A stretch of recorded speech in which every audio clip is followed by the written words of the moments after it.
Muy bien, ¿cómo están todos ustedes? Tengan muy buenas. Vamos a continuar con la sesión. Ah, Creo que ya está. Sí. Entonces, hemos visto ya las dos causas más importantes de lo que vendría a ser una enfermedad renal crónica, la nefropatía diabética y la nefropatía hipertensiva. Em, Vamos a ver la tercera causa más frecuente, que viene a ser las enfermedades glomerulares. Estas ya las hemos revisado cuando tocamos los temas de nefrótico y nefrítico. Entonces, las enfermedades glomerulares son la tercera causa más frecuente para el desarrollo de una enfermedad renal crónica. Y dentro de estas, pues tenemos las que están dentro del espectro predominante de un nefrótico y el espectro predominante de un nefrítico. Hemos visto ya varias, ¿no? Dentro de estas, la nefropatía por IgA, la enfermedad de Goodpasture, las, este, las vasculitis de pequeños vasos ANCA positivos, ¿no? Lo que viene a ser la glomerulonefritis postestreptocócica, las patologías membranoproliferativas, también está la glomerulosclerosis focal y segmentaria, la nefropatía membranosa, la de cambios mínimos que están asociadas, ¿no?, más a un patrón nefrótico que a una nefritis. Pero es importante recordar que estos al final van a terminar desencadenando daño glomerular, daño a través de la barrera de filtrado. Y esto va a terminar desencadenando el aumento de una molécula importante que promueve el desarrollo de cicatriz, que viene a ser el factor de crecimiento transformante beta 1. No se olviden, por favor, de eso, que va a ser el responsable en desencadenar dicho progreso hacia una enfermedad renal crónica. Y bueno, aquí tienen ustedes una imagen. Dentro de esta es uno de los mecanismos más frecuentes, ya sea para una dentro del espectro nefrótico, dentro del espectro nefrítico, que viene a ser el depósito de los inmunocomplejos, ¿no? Sean ya a nivel subepiteliales, subendoteliales, a nivel de la matriz mesangial, ¿no? Este depósito de inmunocomplejos es de los principales responsables en desencadenar, pues, nuestras glomerulonefritis, ¿no?, que pues después de eso terminan llevando a un aumento de la producción de factor de crecimiento transformante beta que desarrolla la glomerulosclerosis. Aquí tiene el factor de crecimiento transformante beta 1, importante que recuerden, actúa sobre los podocitos, sobre las células mesangiales, ¿no? Y esto va a llevar a que puedan diferenciarse en miofibroblastos, que van a generar un patrón de retracción tisular, porque son miofibroblastos, y van a depositar una mayor cantidad de matriz celular, ¿no?, desencadenando un patrón cicatricial, lo que habíamos comentado previamente, la glomerulosclerosis. Entonces, esto es más que nada cómo es que de estas enfermedades glomerulares pues pasamos a un estado de glomerulosclerosis, que termina pues siendo la lesión primaria para llevarnos luego al círculo vicioso de la enfermedad renal crónica. Vamos ahora a tocar otra patología importante que ustedes deben de recordar. No es muy frecuente que digamos, pero sí es preguntada frecuentemente en las preguntas de exámenes, sea internacionales y nacionales. Esta viene a ser la enfermedad renal poliquística, ya sea la del niño o la del adulto. La del niño y la del adulto pues varían dependiendo de la severidad en la cual se presente la enfermedad renal, en la cual progrese, disculpen, la severidad con la cual progresa la enfermedad renal crónica, de la enfermedad poliquística, y también el tipo de mutación que va a estar presente, ¿no? Tipo de mutación que va a estar presente. Bueno, un dato importante a tener en consideración en la enfermedad renal poliquística es que esta se caracteriza por generar una enfermedad renal crónica con riñones grandes. No se olvide de eso. Hemos mencionado previamente que tenemos ciertas enfermedades que van a cursar con riñones grandes, ¿no? Tenemos a la poliquistosis renal, la enfermedad poliquística renal del niño y del adulto, riñones grandes. La amiloidosis renal, que también la vamos a ver a continuación y también la hemos revisado en la semana 1. Y tendremos también a la hidronefrosis, ¿no? Que cursan con riñones grandes, pero ya hay una enfermedad renal crónica. Bueno, aquí tienen ustedes una tablita en la cual establecemos los dos grandes grupos de enfermedad poliquística renal. La enfermedad poliquística renal del niño se va a caracterizar por presentar la mutación PKD1. ¿Qué significa PKD? Significa Polycystic Kidney Disease, ¿no? Enfermedad renal poliquística, ¿no? 1, es el gen PKD1. asociado a la enfermedad poliquística renal del niño. La PKD2 es la enfermedad poliquística renal 2, este gen, ¿no? ¿En qué cromosoma se ubica cada uno de estos? Este en el 16, este en el 4. ¿Y cuál es el porcentaje de distribución de estas en enfermedad poliquística renal?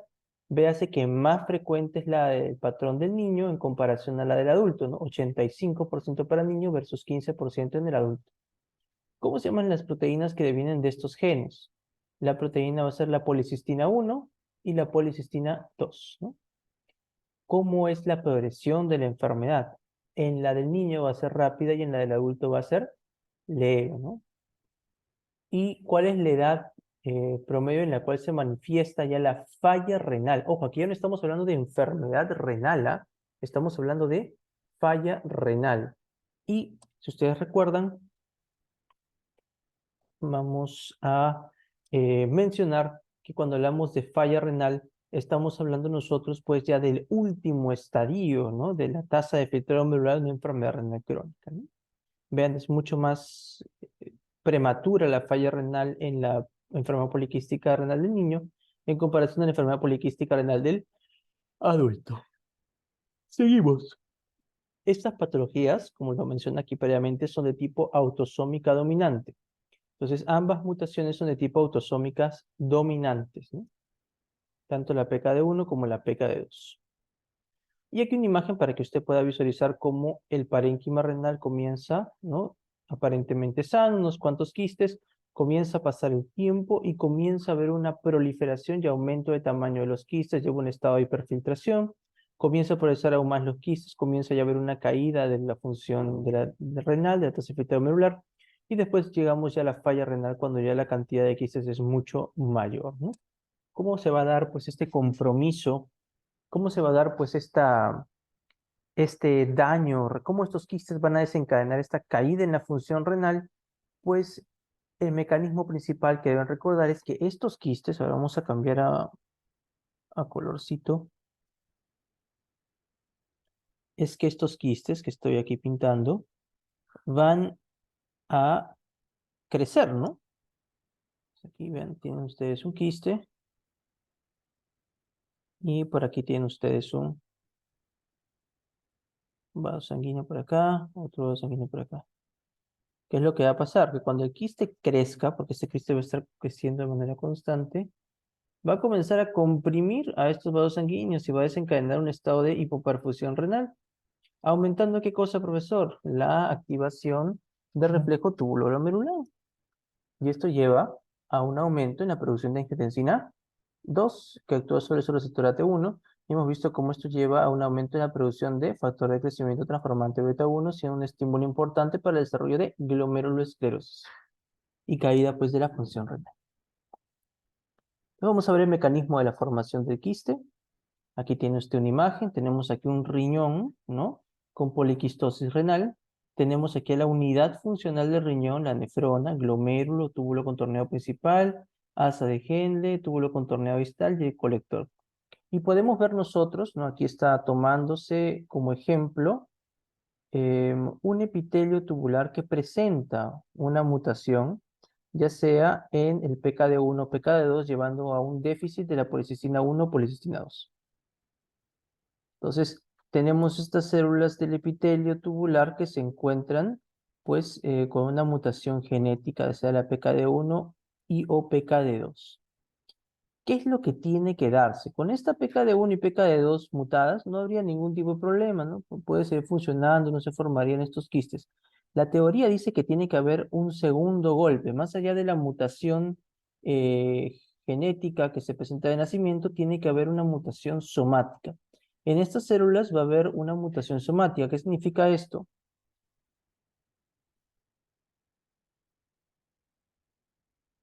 Aquí estamos dibujando dos cromosomas, ¿no? Los dos cromosomas 4, ¿no? Un cromosoma 4 que nos lo dio papá y el otro cromosoma 4 que nos lo dio mamá. Digamos que aquí esté el gen de la PKD1.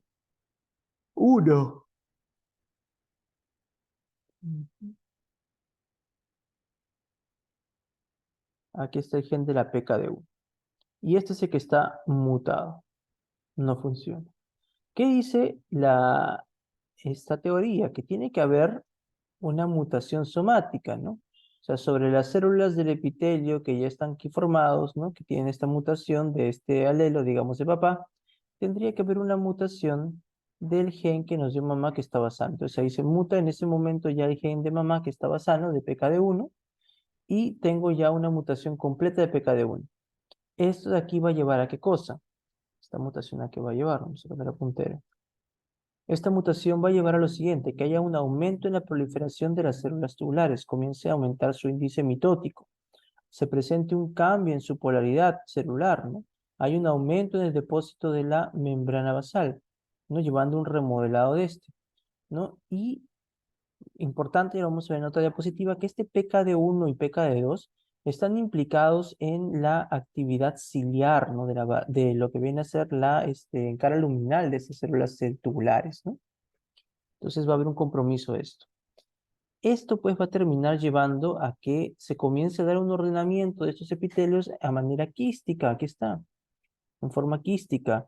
Y como parte también de esta alteración, va a comenzar a liberarse una gran cantidad de líquido en la luz del quiste. Entonces van a ser quistes llenos de líquido, ¿no? Quistes llenos de líquido. Ya, no se olviden por favor de ese dato. Entonces hemos explicado de manera resumida cómo es que se dan la formación de estos quistes. Y ojo, recuerden que este estímulo no va a quedarse aquí, pues no, este quiste va a continuar creciendo, ¿no? Por esta mutación que presenta, pues, a nivel de PKD1, PKD2, la respuesta proliferativa va a continuar y el quiste va a seguir aumentando, va a seguir comprimiendo lo que viene a ser el componente vascular. Seguimos. Aquí tienen la misma imagen. Tiene usted aquí un epitelio tubular que se encuentra ya comprometido de manera congénita, una mutación genética hereditaria, y se presenta sobre una de estas células un segundo golpe, ¿no? Una mutación somática. Entonces, dentro de esta célula ya somática madura, se da una alteración en el gen del PKD1, PKD2, que termina afectando pues el alelo sano. Esto lleva a que esta célula ya quede completamente desinhibida y comience pues a aumentar su índice mitótico, comience a modificar su polaridad celular, comience a modificar el depósito de su membrana basal y pues comience a tomar un patrón quístico, ¿no? Comience a formar un patrón quístico que esté constantemente aumentando con luz con líquido en su interior. La misma imagen, ¿no? Aquí para que usted pueda visualizar qué cosa. Que en la luz del quiste hay una presión de oxígeno muy baja. Esta presión de oxígeno baja va a ser captada por el HIF1 alfa, que viene a ser el factor inducible de hipoxia 1 alfa, el cual es un factor de transcripción. Y dentro de esto, este factor de transcripción va a estimular estos canales de cloro para que puedan liberar cloro hacia la luz junto con agua, ¿no? Y esto de aquí va pues mantener el volumen a nivel de la luz del quiste. Bueno, ya hemos explicado cómo se forma el quiste.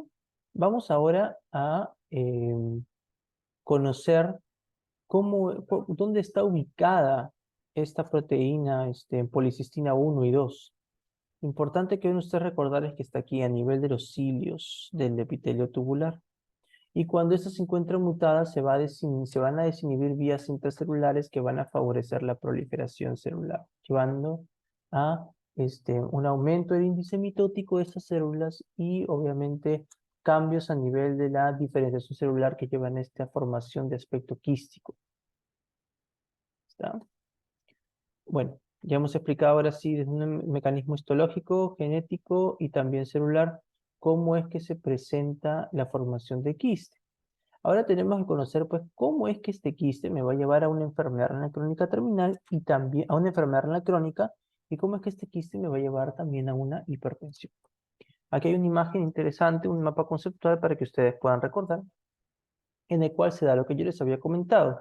El quiste va a terminar comprimiendo, va a generar un efecto de masa que termina comprimiendo lo que viene a ser los vasos renales. Comprime las arterias arcuatas, comprime la arteria aferente, glomerular, y esto va a generar un estado de hipoperfusión a nivel del glomérulo. ¿Qué va a terminar desencadenando esto? Va a terminar desencadenando que las células justglomerulares liberen más renina y se active el sistema renina-angiotensina-aldosterona. El aumento de angiotensina, ya hemos visto nosotros, va a terminar activando ¿qué cosa? La actividad simpática, que no lo han incluido, pero también actúa aumentando la producción de hormona antidiurética. La angiotensina de manera directa también termina actuando sobre su receptor AT1, desencadenando vasoconstricción, ¿no? Y eso termina pues aumentando la resistencia vascular periférica, ¿no? Y termina llevando a un estado de hipertensión. No solo esta forma, sino que como está elevado el sistema renal que te enseña aldosterona, también aumenta la aldosterona, pues, ¿no? Y la aldosterona aumenta la retención de sodio junto con agua y nos lleva también a un aumento del volumen intravascular, aportando también a la hipertensión. La angiotensina 2 también va a estimular el desarrollo de factores angiogénicos, ¿no? Y aumentar también los factores de crecimiento epiteliales. Esto de aquí también termina aportando un mayor crecimiento del quiste, el cual termina generando mayor crecimiento, mayor compresión, mayor producción de renina. Y lo que ya les había comentado anteriormente, lo hemos repetido hasta el cansancio, la angiotensina 2 va a terminar estimulando la expresión de factor de crecimiento transformante beta 1, el cual hemos visto nosotros que genera pues una transición epitelio-mesenquimal, llevando una mayor fibrosis renal, tanto glomerular, como la glomerulosclerosis, como intersticial, como la fibrosis tubulointersticial. Y es de esta forma como un quiste, como la poliquistosis, un montón de quistes, te lleva a una hipertensión arterial y una enfermedad renal. Aquí ya una imagencita para que ustedes puedan ver cómo se han formado estos quistes. Estos quistes comienzan a crecer y miren, aquí están comprimiendo la arteriola aferente. Por lo tanto, disminuye el volumen, el flujo sanguíneo que llega a las células glomerulares. Estas liberan renina. La renina activa el sistema renina-angiotensina-aldosterona. Y como estamos viendo nosotros, la angiotensina va a terminar actuando sobre estas células que ya tenían esta condición ya tenían esta doble mutación, ¿no? De lo que viene a ser la PKD1 o PKD2 y activa una mayor cantidad de moléculas proangiogénicas y también aumenta la actividad de factores de crecimiento epitelial y hace que el quiste pueda crecer aún más. Bueno, no solo se queda aquí, sino que al disminuir lo que viene a ser el flujo a través de la arteriola aferente, recuerden que va a disminuir ¿qué cosa? La tasa de filtrado glomerular. Y si disminuye la tasa de filtrado glomerular, la mácula densa va a enviarle señales a las células glomerulares de liberar mayor cantidad de renina, lo cual promueve una mayor cantidad de angiotensina 2, ¿no? Generando mayor crecimiento de quistes y también estimulando una mayor producción de factor de crecimiento transformante beta, llevando a una mayor probabilidad de desarrollar glomerulosclerosis y fibrosis tubulointersticial. No se olviden que la angiotensina 2 también actúa sobre lo que viene a ser la musculatura lisa. Y en la arteriola eferente, pues va a terminar esta angiotensina 2 llevando a nivel sistémico, disculpen, va a terminar llevando a una mayor eh, a una mayor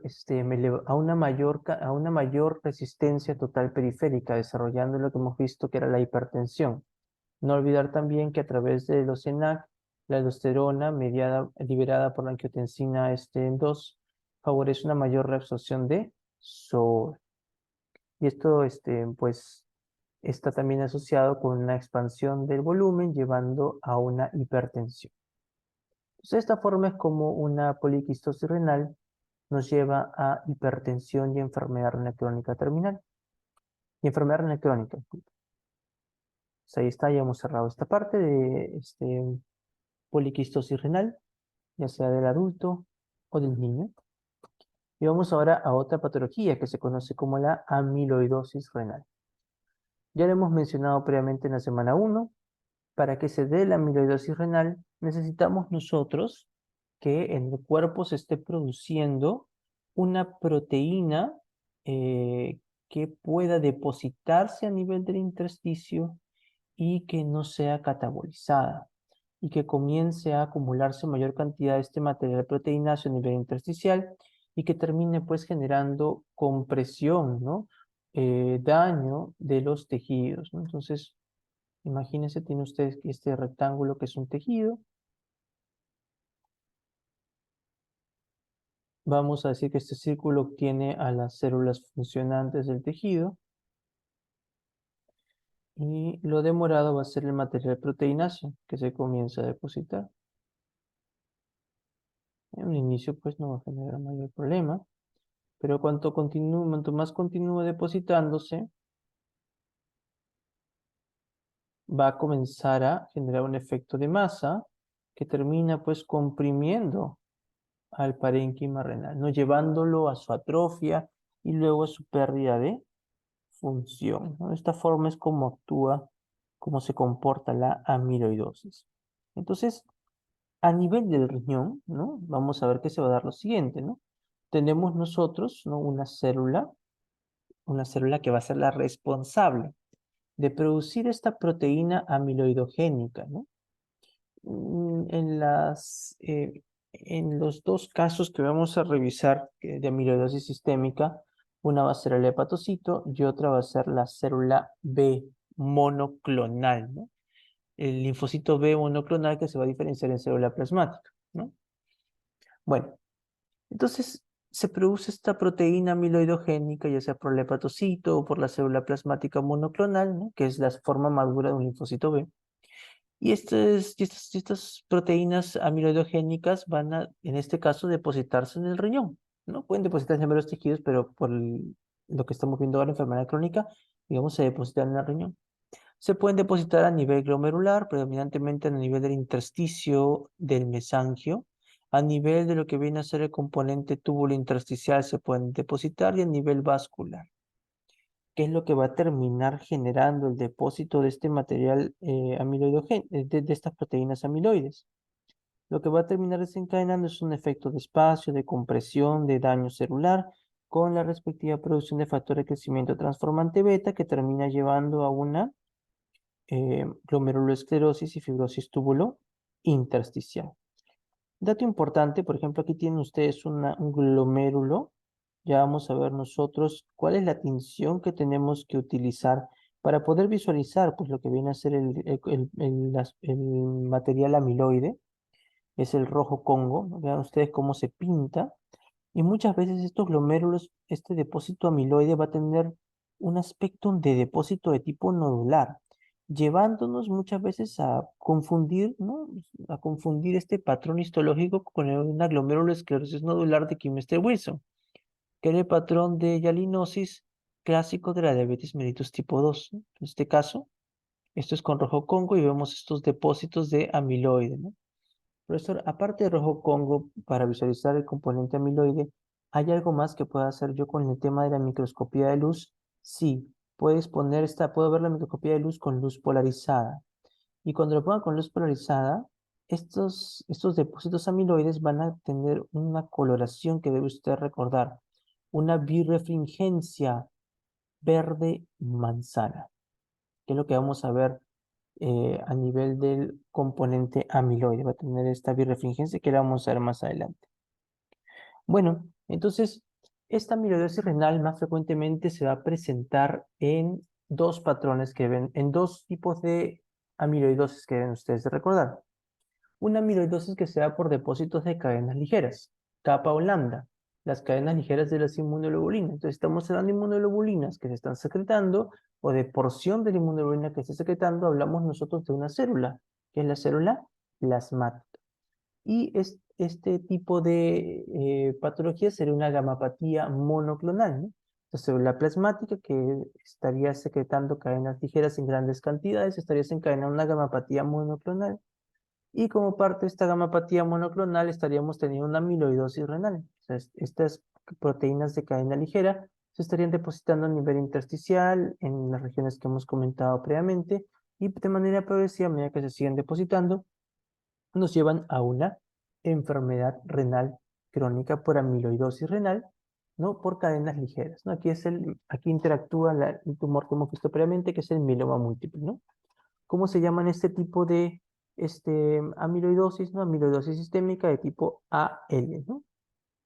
que es referencia a L, amyloidosis light chain, ¿no? Cadena ligera. Y viene aquí otra amiloidosis sistémica que ven ustedes de recordar, amiloidosis sistémica por proteína A amiloide sérica. Amiloidosis sistémica por depósito de proteína A amiloide sérica, ¿no? Amiloidosis A amyloid, ¿no? Por eso AA. ¿Y dónde se daba esto? En las enfermedades inflamatorias crónicas, sean las autoinmunes o las que se dan por infecciones crónicas, como lo viene a ser la tuberculosis, por ejemplo, ¿no? Y aquí están los depósitos que hemos discutido, ¿no? Aquí tiene usted una imagen bien interesante donde podemos ver nosotros las complicaciones a las que puede llevarnos las cadenas ligeras a nivel de la nefrona. Vea cómo podemos tener nosotros depósito de estas cadenas ligeras a nivel glomerular, llevando pues obviamente estos depósitos a glomerulosclerosis de manera progresiva y luego una enfermedad renal crónica. Note cómo a nivel del túbulo contorneado proximal, estas proteínas de cadena ligera, como lo vimos ya en injuria renal aguda, se endositan de manera excesiva por el túbulo contorneado proximal, pudiendo llevar pues a injuria y a necrosis tubular aguda, ¿no? Que ya lo hemos discutido previamente. Pero también nos puede llevar a un síndrome de Fanconi, ¿no? Eso sí escapa del alcance de la clase. Continuamos. Y hemos visto nosotros cómo estas proteínas de cadena ligera, que recuerdan se llaman las proteínas de Vance-Jones, se unen a la uromodulina, ¿no? Y a otras células, ¿no? A las células desfaceladas o a las células también de los polimorfos nucleares y forman lo que viene a ser este, cilindros, ¿no? Forman también cilindros que se van a visualizar a nivel de la orina, ¿no? No se olviden de eso. La uromodulina, su epónimo, no se olviden, es la proteína de Tam-Horsford. Y aquí tiene usted una imagen, ¿no? Donde podemos ver las causas de amiloidosis. Las que nos interesan aquí son las sistémicas. Tenemos la AL y la AA. La AL, la de cadena ligera, y la AA, la de amiloide sérica A. La etiología de la AL, ya lo dijimos, por discrasia de células plasmáticas, principalmente el mieloma múltiple, un aumento en la producción de cadenas ligeras de las inmunoglobulinas. Y la etiología en la AA es por enfermedades autoinmunes o infecciosas crónicas, ¿no? Características importantes que ambas tienen en común: la enfermedad renal, ¿no? Enfermedad renal crónica que puede llevarnos ambas, ¿no? Lo más importante recordar. ¿Cuál me lleva más frecuente a una enfermedad renal? ¿La de AA o la AL? La AA es la que más frecuentemente me lleva a una renal. Aquí tiene lo mismo para que pueda usted visualizar, ¿no? Ambas son sistémicas, pero recuerde que la AA, por proteína A amiloide sérica, eso es una presentación renal hasta más de un 95%. A diferencia de la AL, ¿no? Que se presenta compromiso renal, vamos a ver nosotros que puede estar, ¿no? En un 50 y un 75%, ¿no? No se olvide ustedes. Es importante tener en consideración estos datos de que hay un compromiso renal importante en estas amiloidosis sistémicas. Esa amiloidosis renal, esta imagen importante que la recuerde, el tamaño de los riñones. En una amiloidosis sistémica, de manera clásica, el tamaño de los riñones tiende a ser grande, a diferencia de la mayoría de las enfermedades renales crónicas. Entonces, esta junto con la poliquistosis son casos de riñones grandes. Tenemos también lo que viene a ser el patrón de depósito de proteína amiloide a nivel glomerular, que en algunas situaciones pues diera el aspecto de una glomerulosclerosis nodular, ¿no? La de Kimmester-Wilson, pero pues obviamente a medida de que le ponemos el rojo Congo se da esta coloración rojiza, ¿no? Y si exponemos a este tejido que se después de la atención de rojo Congo a luz polarizada, podemos visualizar la birrefringencia verde manzana, ¿no? Está la birrefringencia verde manzana que toma lo que viene a ser las proteínas amiloides. Muy bien, seguimos ahora con otro un medicamento que es un factor de riesgo importante para el desarrollo, para la progresión de una enfermedad crónica, que son los AINES, antiinflamatorios no esteroideos. ¿Y por qué motivo? Porque los antiinflamatorios no esteroideos, al evitar la producción de la prostaglandina E2, al disminuir la producción de la prostaglandina E2, va a terminar llevando un efecto de vasoconstricción. ¿De quién? De la arteriola aferente. Este proceso de vasoconstricción de la arteriola aferente termina generando una disminución de lo que viene a ser la tasa de filtrado glomerular. Esta vasoconstricción de la arteriola aferente termina llevando a que las células glomerulares pues terminen liberando una mayor cantidad de renina, ¿no? Y recuerden, como le llega una menor cantidad de flujo al túbulo contorneado proximal, la mácula densa va a sensar también estos cambios y va a terminar estimulando una mayor producción de renina. Entonces, recuerden que al activar el sistema renina-angiotensina-aldosterona, ¿no? Por los mecanismos que hemos mencionado previamente, termina pues aumentando la angiotensina 2. Y la angiotensina 2 va a terminar llevando a una mayor expresión de factor de crecimiento transformante beta 1. Y también de manera directa también lleva a una mayor transición epitelio-mesenquimal, generando pues un desarrollo de fibrosis, ¿no? A nivel glomerular, glomerulosclerosis. Entonces, de esta forma es que los AINES pues aportan a la progresión de una enfermedad renal crónica, ¿no? O están asociados junto con otros componentes al desarrollo de una enfermedad renal crónica. Muy bien, nos vamos a quedar nosotros entonces hasta acá. Vamos a visualizar esto ya en un momento, lo que es el ciclo vicioso de la enfermedad renal crónica.